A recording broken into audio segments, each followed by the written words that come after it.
ഇടുക്കി ജില്ലാ ലൈബ്രറി കൗൺസിലിന്റെയും ദേവികുളം താലൂക്ക് ലൈബ്രറി കൗൺസിലിന്റെയും സംയുക്താഭിമുഖ്യത്തിൽ റിപ്പബ്ലിക് സദസ്സ് ജില്ലാതല ഉദ്ഘാടനം തോക്കുപാറ കവിതാ ലൈബ്രറിയിൽ നടന്നു. എഴുത്തുകാരനും പ്രഭാഷകനുമായ ജിജി കെ ഫിലിപ്പ് പരിപാടി ഉദ്ഘാടനം ചെയ്തു.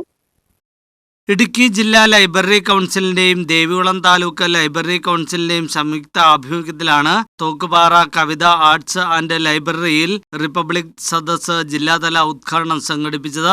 ജില്ലാ പ്രസിഡന്റ് കെ.എം. ബാബു അധ്യക്ഷത വഹിച്ച ചടങ്ങിൽ പ്രഭാഷകനും എഴുത്തുകാരനുമായ ജിജി കെ ഫിലിപ്പ് ഉദ്ഘാടനം നിർവഹിച്ചു. ഇന്ത്യ എന്ന വാക്കിനേക്കാൾ ബ്രിട്ടീഷുകാർ സംഭാവന ചെയ്ത ഇന്ത്യ എന്ന വാക്കിനേക്കാൾ കുറച്ചുകൂടി സുഖവും കുറച്ചുകൂടി ഒരു അടുപ്പവും നമുക്ക് തോന്നിയിരുന്നത് ഭാരതം എന്നാണ്. എന്തുകൊണ്ടാണ് ആ വാക്കിനെ ഞാനൊക്കെ ഇഷ്ടപ്പെട്ടെന്നറിയുമോ? ഭാവ രാഗ താള സമ്മിശ്രമായിരുന്നു ഭാരതം. ആ മൂന്ന് കാര്യവും ആ പേരിലുണ്ട്.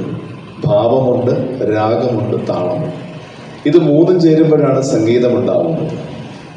എല്ലാറ്റിനും ഒരു താളം വേണം. നിങ്ങളുടെ നടപ്പിലും എടുപ്പിലും വർത്തമാനത്തിലും ഏതൊരു പ്രവൃത്തിയിലും ഒരു താളം ഉണ്ടാകുമ്പോഴാണ് അതൊരു ഭംഗിയുള്ളതായിത്തീരുന്നത്. പക്ഷെ ഇപ്പോൾ ആ പേര് പോലും വിവാദത്തിലേക്ക് വലിച്ചിഴക്കപ്പെട്ടു. സംസ്ഥാന council T R. Haridas, taluk president V O. Shaji എന്നിവർ പ്രഭാഷണങ്ങൾ നിർവഹിച്ചു. ജില്ലാ എക്സിക്യൂട്ടീവ് അംഗം V R. Sabu, taluk vice president K. Sivan, taluk executive P K. Shyamala, taluk secretary P N. Chellappan Nair, library secretary P N. Balakrishnan തുടങ്ങിയവർ സംസാരിച്ചു. News bureau, Anachal.